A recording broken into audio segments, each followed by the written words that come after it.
దానియేలు గ్రంథం ప్రభువైన యేసుక్రీస్తు మీ అందరికీ శుభములు. దానియేలు గ్రంథం చదువుకుంటున్నాం. 4వ అధ్యాయం 26వ వచనం.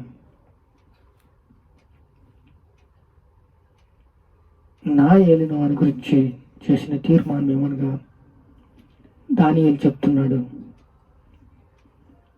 తమ యొద్ద ఉండకుండా మనుష్యులు నిన్ను తోరుదురు, నీవు అడవి జంతువుల మధ్య నివాసము చేసేదు, పశువు వలె గడ్డి తినదు, ఆకాశ మంచు నీ మీద పడును తడుపును. సర్వోన్నతుని దేవుడు మానవుల రాజ్యం అధికారి ఉన్నాడని తను ఎవరిని గ్రహించును, నిశ్చయించును వానికి అనుగ్రహించును. చూడండి, ఈ వాక్య భాగం ప్రార్థన చేసుకుందాం. ఇది అందరికీ వర్తిస్తుంది, ప్రతి ఒక్కరికి వర్తిస్తుంది, ప్రతి ఒక్కరిని విడవదు. ఆయన ఎడవదు, ఎడబాయనని చెప్పాడు.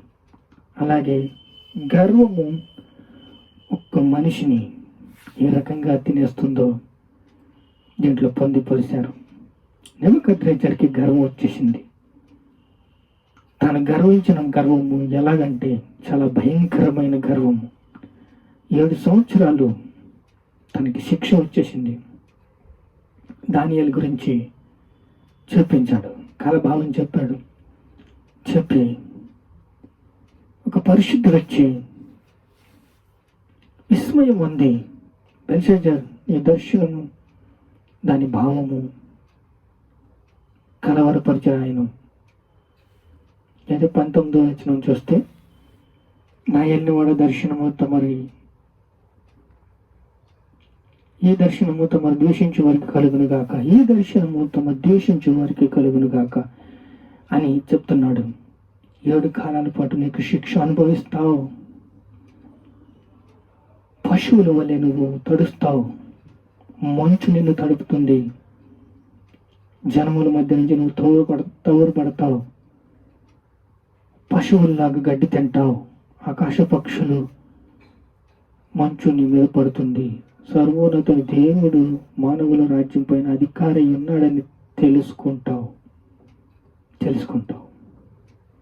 ఈరోజు ఎవరికైనా గర్వము ఉక్కి పడుతుందా? పోయే కాలం వచ్చిందని తెలుసుకోవాలి. అయిపోయింది వీడి పని.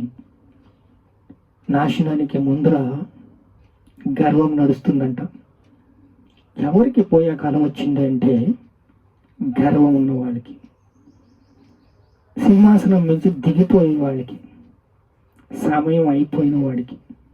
ఇదిగో నెబుకద్నెజరుకి పట్టింది గతి. మీకు ఎవరికైనా గర్వం ఉందా? చాలా జాగ్రత్త. వద్దు సుమా, కల్లో కూడా ఊహించుకోవద్దు. ఏమంటున్నాడు? బెల్షాజర్, నా ఏలినవాడా, దానియేలు పేరు బెల్షాజర్, నా ఏలినవాడా, తమరి దర్శనము ద్వేషించే వారికి కలుగుగాక. నేను తట్టుకోలేనయ్యా. ఇది చాలా చాలా చాలా కష్టమైన మాట. చూడండి, 30లో చూస్తే, రాజు బబులోను ఈ మహావిశాల పట్టణం బలాధికారము నా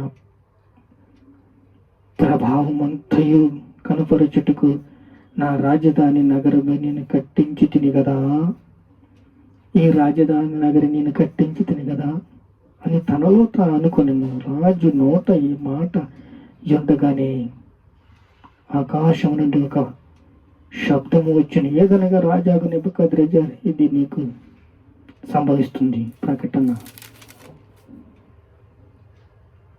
అంతే, శిక్ష వచ్చేసిందండి. 7 సంవత్సరాలు కఠిన శిక్షలో పడిపోయాడు. గర్వం మనిషిని తినేస్తుంది. ఇనుమును తుప్పు తినేసినట్టు తినేస్తుంది. ఇనుము ఏ రకంగా తుప్పుని తినేస్తుందో మనిషిని గర్వాన్ని అలాగే తినేస్తుంది. గర్వం మనిషికి రాకూడదు. అది దానియేలు చెప్తున్నాడు.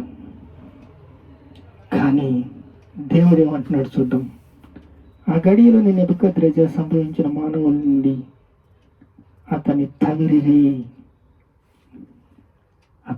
తమిరేశారు. 7 పశువుల వలె గడ్డి మేసాను. పశువులకు వచ్చిన గడ్డి మేసినట్టు మేశాడు.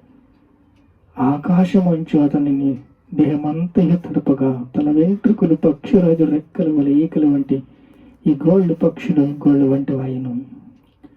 పక్షులు గోళ్ళకు వచ్చినట్టు అతను గోళ్ళు వచ్చేసినాయి. నెబుకద్రెజర్ని మరలా మానవ బుద్ధి గలవాడై నా కండ్ల ఆకాశము తట్టి ఎత్తి చిరంజీవి సర్వోన్నతుడగు దేవునికి స్తోత్రము చేసి ఏం చేశాడండి? బుద్ధి వచ్చినప్పుడు 7 సంవత్సరాల తర్వాత బుద్ధి వచ్చింది. 7 సంవత్సరాల దగ్గర నేను చుడతానే ఉంది.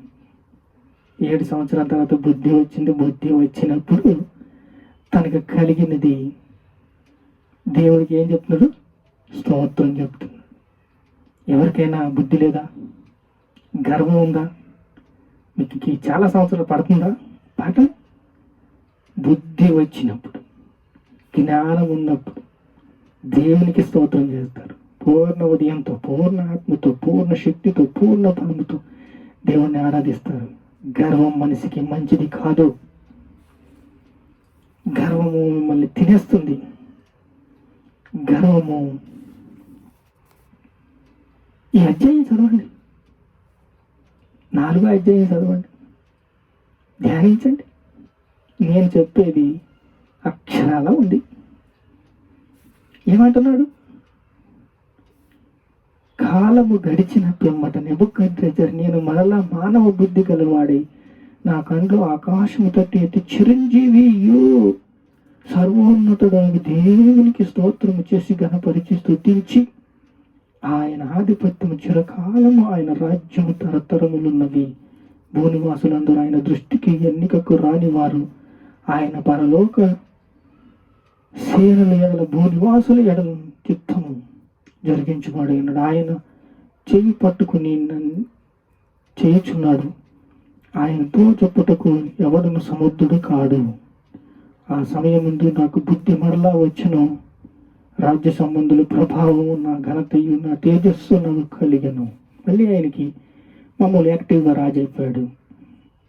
బుద్ధి వచ్చినప్పుడు, దేవుడికి స్తోత్రం చేసినప్పుడు, దేవుడిని ఆరాధించినప్పుడు, దేవుని గణపరిచినప్పుడు, దేవుని మహింపరిచినప్పుడు. మీలో ఎవరికైనా ఈ బుద్ధి ఉందా? గర్వం ఉందా? సింహాసనం మీద పడిపోవడానికి నా దేవుడు చాలినవాడు. నీకు సమయం రాసి పెట్టాడు, నీకు టైం రాసి పెట్టాడు. నువ్వు దిగిపోతావు. మరలా ప్రభుత్వం కడుతుంది. మరలా దేవుణ్ణి స్తుతించే సమయం వస్తుంది, దేవుణ్ణి ఆరాధించే సమయం వస్తుంది, దేవుణ్ణి గణపరిచే సమయం వస్తుంది. గర్వం ఒక మనిషిని నాశనం చేస్తుంది. ప్రార్థన చేసుకున్న మహాపరిశుద్ధుడు మీకు స్తోత్రాలు, స్తోత్రాలు, స్తోత్రాలు.